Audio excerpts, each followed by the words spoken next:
Hi hello welcome to our channel. నేను సరిత. ప్రస్తుతం నాతో పాటు సీనియర్ జర్నలిస్ట్ రాజకీయ విశ్లేషకులు డివిఎస్ గారు ఉన్నారు. వారితో మాట్లాడదాం. నమస్తే సార్. నమస్తే. రైట్. సో పొన్నవోలు సుధాకర్ రెడ్డి గారు మాట్లాడుతూ క్వాష్ పిటిషన్ గురించి తల నుంచి వేయడం జరిగింది. సో ఈ రెంటపాల పర్యటన రోజుకు ఒక ట్విస్ట్ రావడం జరుగుతుంది. మనం మాట్లాడుకుంటూనే ఉన్నాం దాని గురించి. సో ఆ కేసు నుంచి బయటపడడానికి జగన్ సర్కారు ఎన్ని నానా విధాలుగా వేయాలో అన్ని ప్లాన్లు వేసుకుంటూ బయటపడడానికి ప్రయత్నాలు చేస్తున్నారు.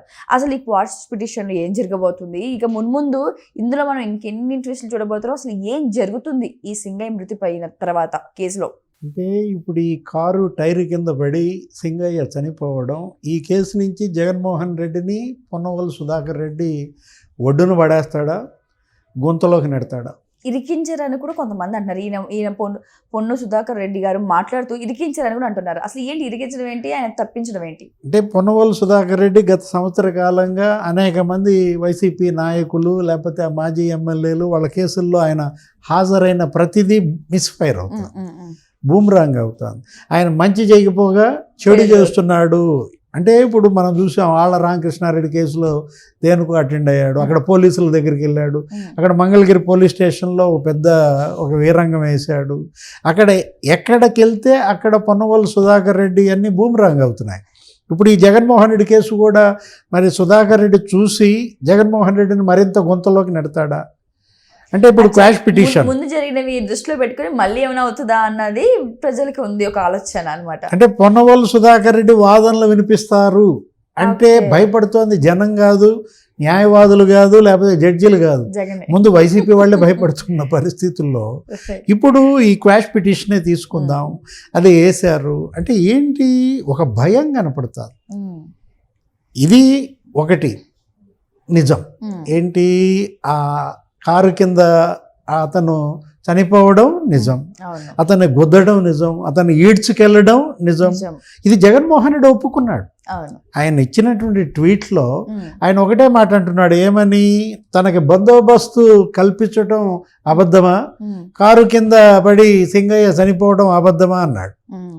అది అబద్ధం కాదు, ఇది అబద్ధం కాదు. జగన్ దృష్టిలో అబద్ధం అంటే నిజం, నిజం అంటే అబద్ధం అన్నమాట. అతనికి బందోబస్తు కల్పించారు, వందల మంది పోలీసులతో బందోబస్తు కల్పించినా ఇతను ఏం చేస్తున్నాడు, పోలీసును వద్దని ముందుకెళ్ళిపోతున్నాడు. పోలీసులు ఇచ్చిన వాహనం నాకు అవసరం లేదన్నాడు, తన వాహనంలో వెళ్తానంటాడు. వాళ్ళు 11 మంది వాహనాల్లో వెళ్ళమంటే ఇతను 100 వాహనాల్లో వెళ్తాడు, ఇంకో 0 పెడతాడు. వాళ్ళు 100 మందితో వెళ్ళమంటే ఈయన 1000 మందితో వెళ్తాడు. ఎవరో ఒక బెట్టింగ్ మాఫియా అతనేంటి సూసైడ్ చేసుకు చనిపోతే అతని విగ్రహాన్ని ఆవిష్కరిస్తా అంటాడు. ఒక బెట్టింగ్లో అప్పుల పాలై సూసైడ్ చేసుకున్నాడు, విగ్రహం ఆవిష్కరణ. ఏదో ఘనత సాధించిన అంటే ఏంటి, అందరూ ఆలోచన విధానం ఒక రకంగా ఉంటే జగన్ ఆలోచన ఇంకో రకంగా ఉంటుంది. ఊరంతా ఒక దారి అయితే ఉలిపికట్టిదో దారి అన్నది ఇప్పుడు ఏంటి, జగన్ ఒక రకంగా తీసుకుంటే ఆ పరామర్శకి వెళ్తూ 3 చంపేసిన పరిస్థితి. అంబులెన్స్లో ఒకటి చచ్చిపోయాడు వైద్యం అందక, కారు కింద పడి ఒకటి చచ్చిపోయాడు సింగయ్య, అక్కడ తొక్కిసలాట్లో సత్తెనపల్లిలో ఒకటి చనిపోయాడు, ఊపిరాడక పక్కకు వచ్చి కూర్చుని డమాల్మని పడిపోయి. వెళ్ళింది దేనికి, ఎంతమంది చనిపోయారు? అంటే ఒక రకంగా ఇతను ఒక సైకోపాత్ లాగా, ఒక విధ్వంసకుడిలాగా అతను వస్తున్నాడంటేనే అనేక మంది వాళ్ళ జనం భయపడుతున్న పరిస్థితుల్లో ఇప్పుడు ఈ క్వాష్ పిటిషన్ వేస్తే కోర్టు కూడా ఇవాళ ఆలోచిస్తుంది. ఇప్పుడు Salman Khan case, hit and run case, అది ఎప్పుడో 23 ఏళ్ల క్రితం జరిగింది. ఆయన అరెస్ట్ చేశారు. ఆయన కూడా అక్కడ ఏంటి, ఒక ఫుట్పాత్ మీద పడుకున్నాళ్ళు వాళ్ళ మీద కారు పంపించాడు. అక్కడ ఒకడు చనిపోయాడు, 3 గాయపడ్డారు ముంబైలో. సల్మాన్ ఖాన్కి ఏమైనా చుట్టమా? అరెస్ట్ చేశారు. ఆ కేసు తేలటానికి 13 ఏళ్ళు పట్టింది. అల్లు అర్జున్ మొన్న మనం చూసాం, అర్జున్ కారు కింద పడి చచ్చిపోయింది ఆమె కాదు కదా. అర్జున్ ఏంటి, వద్దన్నా కూడా అక్కడికి వచ్చాడు, పోలీసులు వద్దన్నా కూడా అక్కడికి రావటం, వేల మంది. అది ఇదే వాట్సాప్ మెసేజ్లు పంపించుకోవటం, అందరినీ రమ్మనడం, ప్రత్యక్షంగానో పరోక్షంగానో తొక్కిసలాటకు గురై మరి నిండు ప్రాణం బలవటం, ఒక బాలుడు నలిగిపోవడం. ఇప్పటికి ఇంకా స్టిల్ ఆయన అందులో ఎమర్జెన్సీలోనే ఉన్నారు. ఏం చేసింది తెలంగాణ ప్రభుత్వం? అరెస్ట్ చేసింది అల్లు అర్జున్ని. మరి ఆ రోజు మనం చూసాం. ఇప్పుడు జగన్మోహన్ రెడ్డి ఈ కేసులో అరెస్ట్ తప్పదు. కాకపోతే క్వాష్ పిటిషన్ వేసినందుకు ఏమని అందరూ వేశారు, ఈయనే కాదు. రజనీ వేసింది, పేర్ని నాని వేశాడు, సుబ్బారెడ్డి వేశాడు. ఇప్పుడు హైకోర్టు ఏమని చెప్పింది? మధ్యంతర రక్షణ ఇవ్వలేము, ఈలోపు మిమ్మల్ని అరెస్ట్ చేయకుండా ఆపలేం. నిన్న నిద్రపోలేదు, నిన్న విస్తృత సమావేశం పెట్టుకుంది కూడా ఈ భయంతోనే. వాళ్ళందరినీ తన కాపలా ఉండమంటే వాళ్ళు ఎంతసేపు ఉంటారు? సాయంత్రం దాకా ఉన్నారు, వెళ్ళిపోయారు. నిద్రలేని రాత్రి. ఇవాళ మళ్ళీ వెళ్ళమన్నాడు. అటు క్వాష్ పిటిషన్ అక్కడ వేయమన్నాడు, ఇక్కడేమో గవర్నర్ దగ్గరికి వెళ్ళమన్నాడు. వెళ్తారు, గవర్నర్ని కలుస్తారు. ఇవాళ నిద్రలేని రాత్రి అయినా జగన్కి ఎప్పుడు పోలీసులు వస్తారో, ఎప్పుడు తనని ఎత్తుతారో అన్న భయంతో ఇవాళ జగన్మోహన్ రెడ్డి. ఇప్పుడు అది ఎప్పుడు ఉండాలా భయం? నీకు వెళ్ళే ముందు ఉండాలి. పోలీసుల నిబంధనలు వాళ్ళు చెప్పింది చేద్దాం, చట్టం ఏం చెబితే అది చేద్దామని లేకుండా ఇతనేంటి ఎక్కడికి వెళ్తే అక్కడ నువ్వు భయోత్పాతం సృష్టిస్తున్నావు. రాఫ్తాడ్ వెళ్ళాడు, అక్కడ ఆపడే హెలికాప్టర్, అక్కడ కూడా ఇదే మెసేజ్లు. అందరినీ హెలిప్యాడ్ దగ్గరికి రమ్మనడం, వందలాది మంది అక్కడ హెలికాప్టర్ మీద పడటం, దాని ఆ తలుపు ఊడబేకట్టడానికి ప్రయత్నించడం, అక్కడ ఫ్యాన్ ఎర్రగొట్టడం. ఆ పైలట్ పారిపోయాడు. వీఐపీని వదిలేసి, జగన్ను వదిలేసి వాళ్ళు హెలికాప్టర్ తీసుకుని బతుకు జీవుడా అని పారిపోయిన పరిస్థితి. అరే పొదులు వెళ్ళావు, అక్కడ పొగాకు రైతులను పరామర్శిస్తానన్నావు, ఏం చేశావు? యార్డ్ అంతా ధ్వంసం చేశారు, మొత్తం పొగాకు బేళ్ళన్నీ తొక్కి పారేశారు. అంతకుముందు గుంటూరు మిర్చి యార్డుకి వెళ్ళాడు, మిర్చి రైతుల పరామర్శ అన్నాడు, ఆ బేళ్ళు ఎత్తుపోయారు, అక్కడ బస్తాలు ఎత్తుపోయారు. మిర్చి బస్తాలు ఎత్తుపోవటం ఏంటి? యార్డుకి వెళ్ళి తెనాలి పర్యటన అన్నాడు. అంటే ప్రతి పర్యటన ఇతను ఒక భయోత్పాతంతో, ఒక యుద్ధానికి వెళ్ళినట్టుగా. నిన్న విస్తృత సమావేశం పెట్టి యుద్ధానికి సిద్ధం అంటాడు. ఎవరి మీద యుద్ధం? ఇదేమన్నా నువ్వు విదేశం మీద ఏమైనా యుద్ధానికి వెళ్తున్నావా? జనం మీద యుద్ధం చేద్దామనుకుంటున్నావా? చంపేద్దామనా? ఎన్నికలకు ముందు అదే సిద్ధం సభలు అన్నాడు.